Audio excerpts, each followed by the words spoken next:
Good morning, everyone. Good morning, and welcome to Thursday's edition of Contractors Chatter. Wow, it just seems like this week went back really, really fast. I don't know what happened to the week, but it just went by so quickly. But I guess that's what happens when you have a productive week. You know how we do. When you come into the room, say hello. If you're catching this by the replay, hashtag replay. If you find value in this content, please share it. If you have a friend who's in business, share it with them. Spread the word. We don't want to grow alone.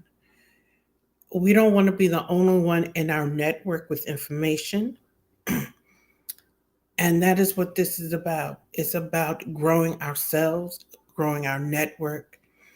So share the content. Excuse me. I'm your host, the Contractors Chatter, Luciana Turner, the founder of the LT&A consulting group. And this is an amazing, amazing day. I'm looking out the window and the sun is shining. I don't know what the weather is like, but it's kind of chilly in here. So it must be a chilly day outside. So this is what I want to talk about just a little bit. I've been asked several times, what do I do? What services do I offer my clients? So I thought I would take a little time to kind of discuss that and kind of review that with my audience because I get the question a lot. So I must not have discussed it at any point in time. So here we go. And then I also want to address an elephant in the room that a lot of government contractors, especially new government contractors, do that I personally think is a flaw in contracting. Um, Thank you. It's from my jury host. Somebody complimented me on my jury. Um, it's a flaw in government contracting strategy that I see a lot of new contractors do. And quite frankly, I think a lot of new businesses do it, period, when they engage consultants and coaches. And that is allowing somebody else to choose your business for you. And I mean your clients. I was in a Facebook group and they do the standard thread. What do you do? And I always answered that I'm a government contracting consultant. Yeah, that's what I do. And someone, and I'll never understand this question, asked what kind of contracting. And I said government contracting, state and federal. And then he replied again, do you find the contracts? Mm, I'm giving some coaching to my audience. I'm going to ask a question, then I'm going to answer it with coaching. Why do you want somebody to find your contracts for you? Contracts or the contracts you bid on should be a part of your overarching strategy. The contracts I pick out for you might not be the contracts you want to work on. I'm going to say that again. The contracts I pick out for you may not be the contracts you want to work on. So while I may go through the NACE codes and receive these hundreds and hundreds of contracts, and the contracts I parse out for you and send to you may not be the contracts that you wish to bid on. But I see a lot of newbie contractors seeking to work with consultants that choose the contracts for them. And if that's what you want to do, that's fine. However, that is a premium service. And I don't think a lot of people really realize that because one, picking a contract for someone else, and that's another company, you have to fit that contract to one, that company's capabilities, that company's know how. There's just so much to that. So that takes time. It's a lot more than just saying they're in NACE code, these contracts in this NACE codes, here they go. They wash windows, this is a window washing contract. No, that's lazy. Contract picking for another company, as I would do it, is really picking and saying, if I were the head of that company, this is the type of contract I would want, which is why it is a part of your strategy, the type of contract you want. So it should be done in tandem with the coach or consultant that you're working with. It should not be turned over solely to that coach or consultant. You should sit down with that coach or consultant and say, these are the contracts we're looking at, and go through a debrief or I'm not looking for the term debrief. You should go through and analyze the contracts that they're choosing and why they feel that they're a fit versus just taking them blindly and bidding. So I get that question a lot. Do I choose contracts, pick contracts for my clients? Initially, my answer was no. However, that is a service I do offer to my clients, but it is a part of my premium package. And a lot of people don't understand why it's a premium service. And that is why it's a premium service. I just don't send you contracts willy-nilly. I pick them out based upon the capability because I step into the role of CEO of your company and I analyze them and I say, is this contract a fit for your company? If I were the CEO of your company, would I choose it? I don't just say these fit your states codes, I'm going to just send it to you. So it's a premium service that I do offer. But as I said, it's a premium service. Another question I get is, do you write proposals? Typically, the answer is no, because I am a government contractor as well. However, this coming year, I am offering proposal writing services to my premium clients. However, I do feel every new government contractor needs to write their first 2 to 3 proposals. Why? So you get a feel for the proposal writing process.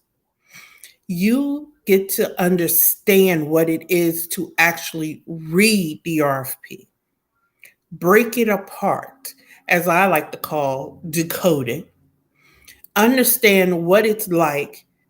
The RFP is the request for the proposal, and that is what comes from the government. That is the document that the government issues out to the contracting world, stating the services that they want and what all entails. Now, something that a lot of people who are new to the sphere do not understand, the RFP, or the request for proposal, becomes a part of the contract by default. It says it in it, but a lot of people gloss over it. So you need to be careful because the RFP then becomes a part of the contract. So anything in that RFP, you need to handle as a part of your need to deem a part of the contract. So anything listed in there is a part of the contract. So if you violate the RFP, you're violating the contract, which is why if you submit a non-responsive proposal, they automatically deem you're not going to honor the contract.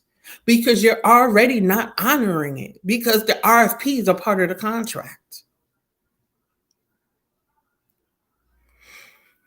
It says it,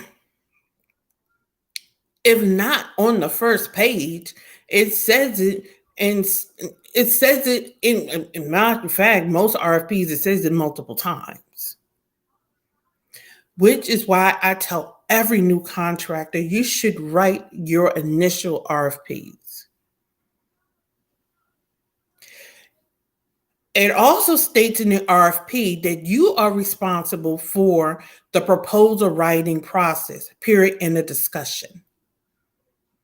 They will not pay for the proposal writing process. Now, there are some good questions in my that are coming to me. This is where you develop rates. You cannot directly charge the government for your proposal writing process. That is a part of your overhead. But you can indirectly charge the government. That's why you need to be in the room when we go over all of this during the contractors intensive, when you develop rates. Some companies have one rate, one overhead rate, one G&A rate, whatever you want to call it. Some companies and most companies develop multiple rates. And they develop that because there are different types of contracts that they bid on. And depending upon the contract type and the contract mix and what the contract terms are, there are certain things you can't bid, so you just bid different rates. So you get paid upon winning. That's why government contracting is expensive, because if you lose the bid, that's just money you eat. That whole process is money you eat. But when you win, that's how you redeem your overhead costs. But that's how you have to make sure you're tracking all your costs. Yes, there's a lot of ways you have to make sure you're tracking all of your costs. A lot of government contractors aren't seeing the profits they want to see because they're not tracking their costs appropriately. And then they're not incorporating their costs in their final rates. So their bid rates aren't correct. And then they're sitting at the end of the year and they're not looking at their profit, their margins, and they're like, my profit margins are right. Well, your bid rates aren't right, and your bid rates aren't right because you did not capture all your costs incorrectly. I'm actually responding to, for those of you who are listening on different platforms, I'm responding to a question that came to me. So, which is why you need a contracting strategy. This whole, I'm just go out here and do things willy-nilly, loose and goose, it may all be all well and good. And a lot of new contractors actually stumble into their first contracting win. And then they're like, wow, I won this contract. And they don't really know how, which is why I offer a strategic debrief. Let's analyze what you did. Break it down so you can repeat it. And then you can repeat it in excellence. And you can repeat it in a way that you can scale it.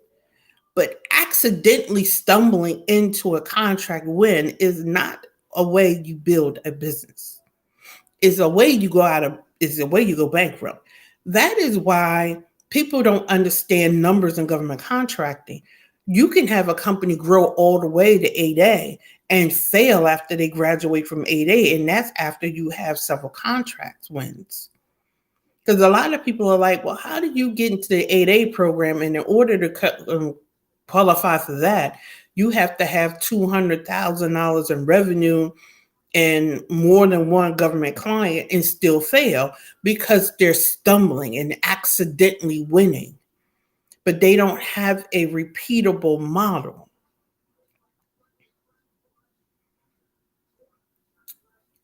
The average, I keep saying I need to look this up again. And I really am going to look it up again because the company that did the research was bought out by somebody else. So I need to find out who bought them out and who's doing the research now. But the research was done a couple of years ago that said that the average bid and proposal effort is 20% of the contract. And your bid and proposal effort is an overhead function. So if you're going after $100,000 contract, your bid and proposal effort is roughly $20,000. You can't charge that $20,000 to the contract. That is why if you get a proposal writer come to you saying you can charge my cost to the contract, there's somebody who don't know what they're talking about. That is a direct violation of FAR. That is a direct violation of CAS. And how do I know? Because I am a compliance officer. That is the first thing they audit when they audit your proposal. And all proposals are audited. They're audited after the win as a cursory desk. They call them desk audits. And the desk audit is to ensure that you have the bare minimum to perform. And then they're audited on the back end again, except for fixed price, to make sure you adhere to the terms of the contract. Because once again, I want you to step in there as a taxpayer. They want taxpayer dollars are spent efficiently. So there are a lot of checks and balances in the system. So when you see all of these news articles talking about misspent and misappropriations, I want you to realize a lot of headlines are out there and they're written and they're designed to just snag your attention to get you to click the link. But the truth and the details are not as salacious as you think they are. For the most part, now I'm not saying there isn't some outright fraud going on, because there is. Unfortunately, humans be humaning. However, for the most part, there's a lot of the stuff that's being found is simple human error, ignorance of the rules and regulations, not taking the time to learn the industry. I have a tag phrase: respect the industry enough to learn the rules. Those are the things that I do.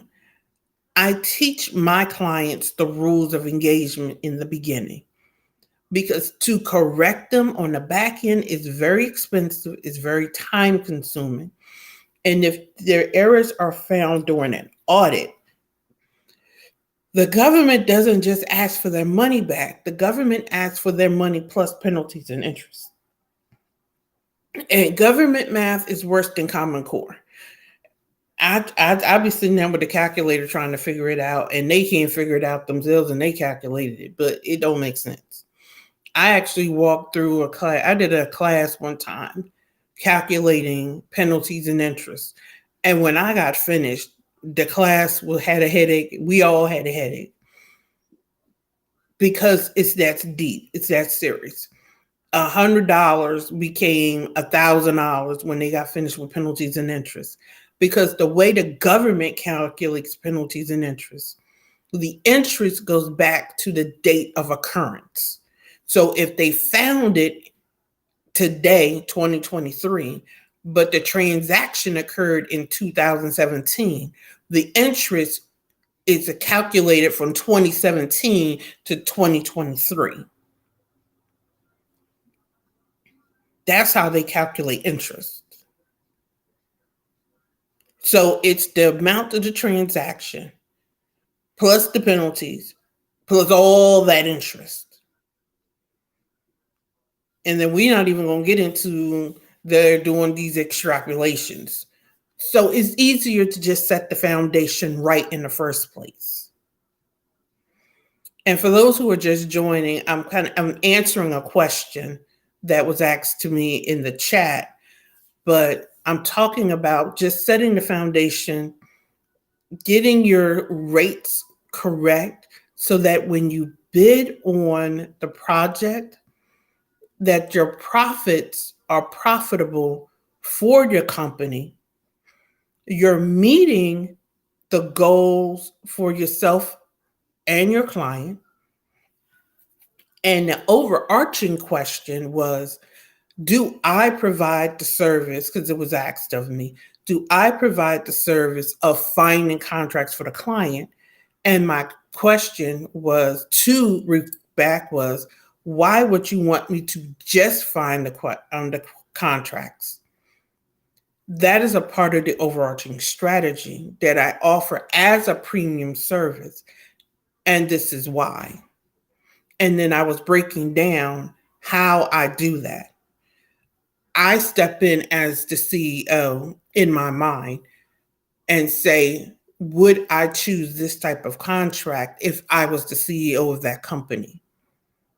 And then with my premium clients, after I selected these contracts, I sit down with them and say, these are the contracts I chose for you, and this is why. And then we go through those contracts, or excuse me, RFPs, and review them to see which ones are a better fit for them. So that's the conversation that we're having this morning as a part of Chatter, because the question was asked and I'm answering the question. And because I've been asked this question a lot, I thought I would just go ahead and address it on Chatter versus just keep answering these questions one off.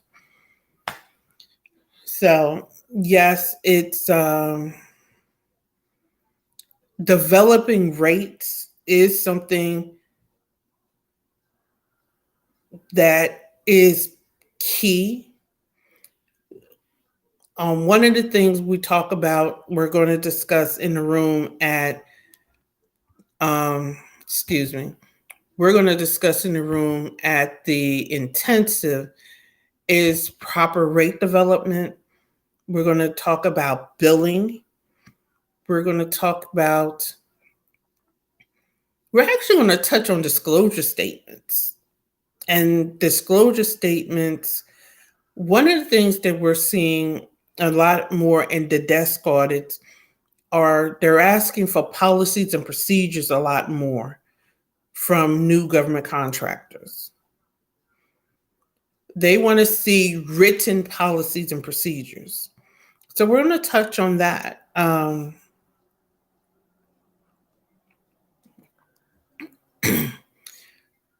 The contractors intensive. And like I said, and I keep saying facilitators versus speakers because we're facilitating change in our attendees. Our attendees are actually going to walk out of the intensive with deliverables. You're not coming to hear us pontificate ad nauseum. You're not coming to a pitch fest because everybody is agreed. Nobody is selling from the stage. There will be opportunities if you want to talk to everybody, if you want to work with anyone.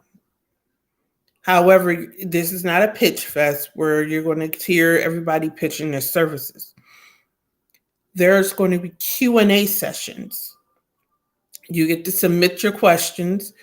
They're going to be answered by the panel.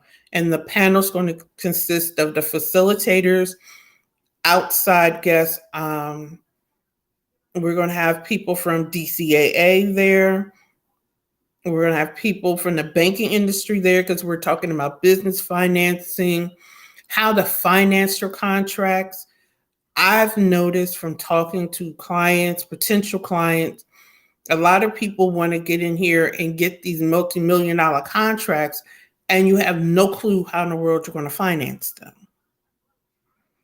And I'm gonna tell you this: you can't even you can't even perform on a $10,000 contract if you can't get through payroll, and nobody is going to work for free. Get out of this notion of we're going to pay people percentage.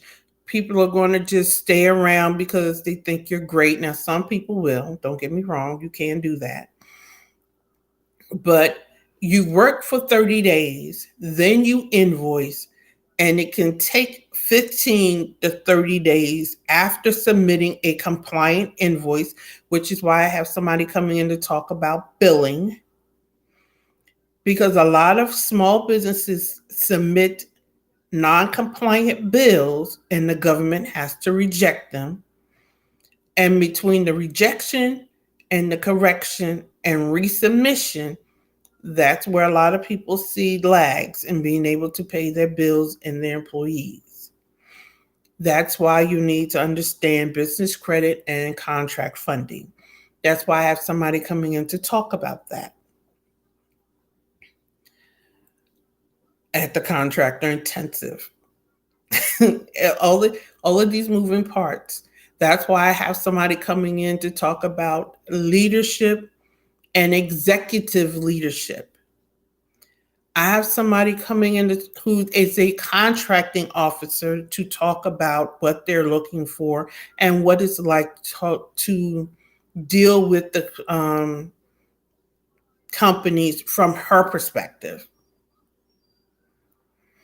So she's really going to talk about what it is to negotiate these contracts and what she's looking for and what she deals with. Because these contracting officers, you look at the government and you think they're just nitpicking, but they go through a lot dealing with contracting officers, and there are certain things by law they can't even tell you because they are not allowed to run your company. And then as a small business, you're trying to work with primes and you want to you want these big companies to give you these subcontracts, but yet and still, I like to call it, you want to partner in power, then partner in power. Come in there knowing. A lot of small businesses want to prime or want to sub with these larger companies, but you want these large companies to essentially run your business. Nobody has time for that. So come in partnering powerfully, not relying on the fact that you have this magical certification. No, you have this powerful capability to perform.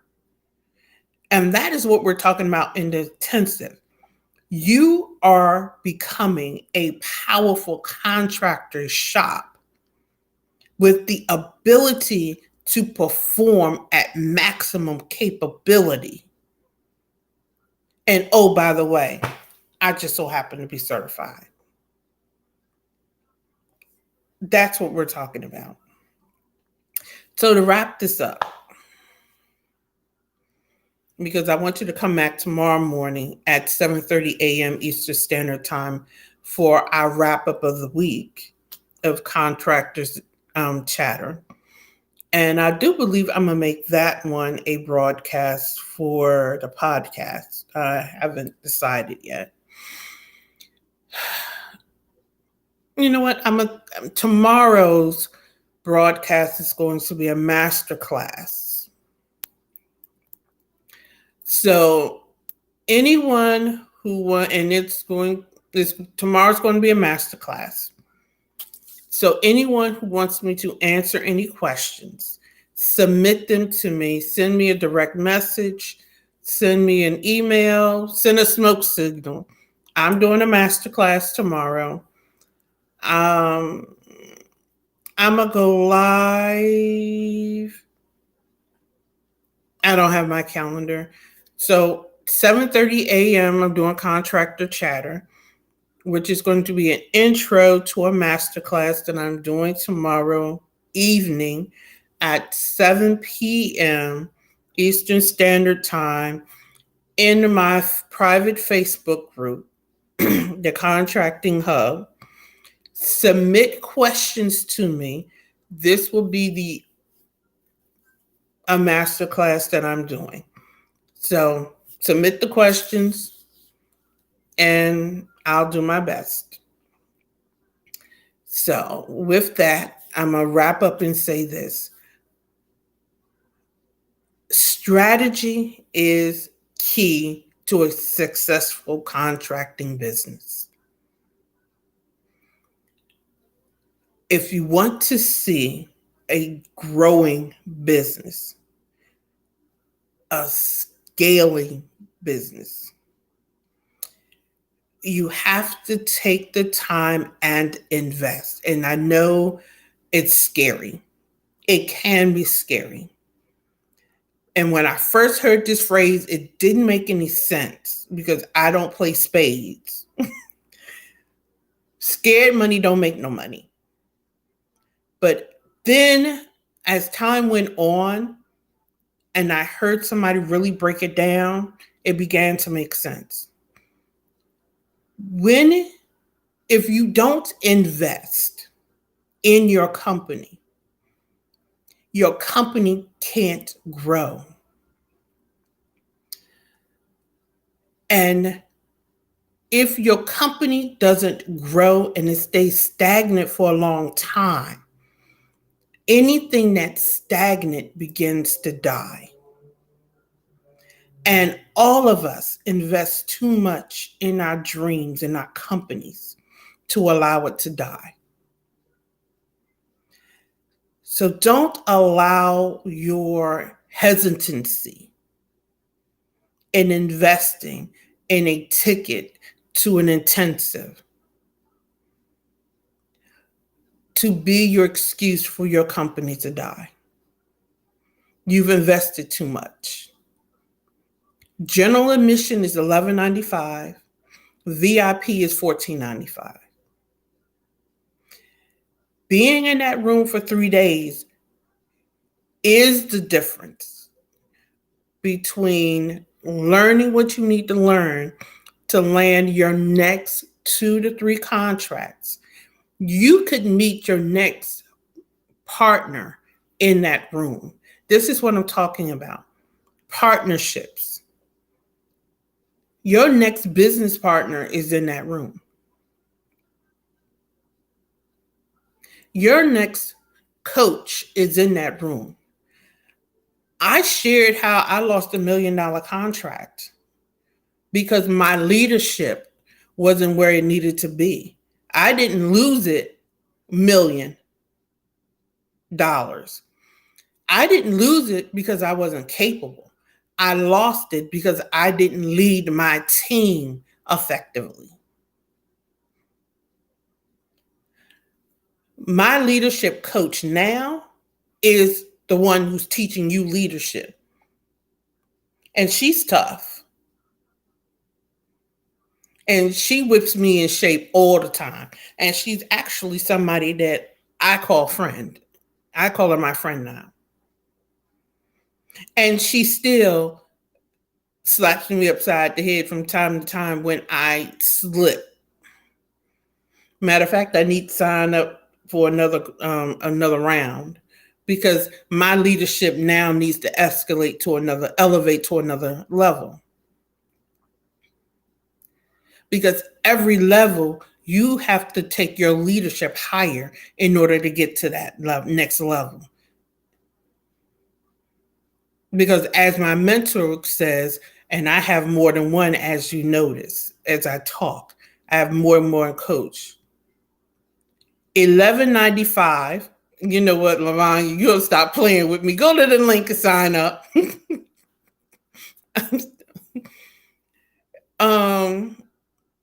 And for those who need payment options, there are payment options. Just send me a message.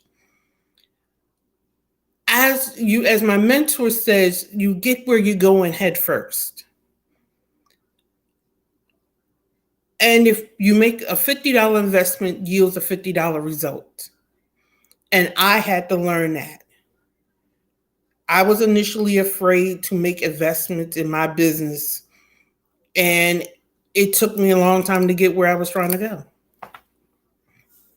And that just is what it is. And I'm over my time this morning. For those of you who joined late, you can catch the replay. Drop your questions in the chat, or you can send me a direct message. I announced that I'm doing a masterclass in my private Facebook group. I realized that the link isn't in the description, so I'll add the link to the private group in the comment section so people can join. Now, there are questions that you have to answer to get into the private Facebook group. If you don't answer them, I'm not letting you in. There, and that's just to keep the trolls out. I'm sorry. I'm not sorry.